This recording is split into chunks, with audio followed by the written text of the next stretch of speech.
خبر شامل کرتے ہیں ڈیرہ غازی خان سے۔ Chairman district labour and human resources PFC department district DG Khan Aamir Mahmood نے آواز نیوز سے گفتگو کرتے ہوئے کہا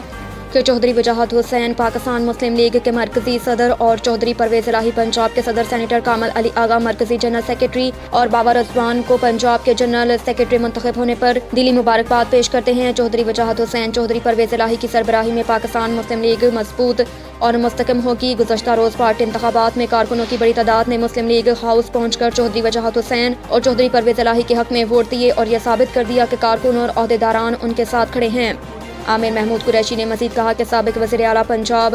چودھری پرویز الہی نے ہمیشہ پاکستان کی ترقی اور خوشحالی کے لیے کام کیے۔ پنجاب کی عوام چودھری پرویز الہی سے محبت کرتے ہیں اور وہ جانتے ہیں کہ چودھری پرویز الہی ہی وہ قیادت ہے جو کہ پنجاب میں ترقیاتی منصوبوں پر کام کرنا جانتے ہیں، اور اپنے پچھلے دور حکومت میں انہوں نے یہ ثابت کر دیا کہ وہی واحد لیڈرشپ ہیں جو کہ ملک اور قوم کی ترقی کی راہ پر گامزن کریں گے۔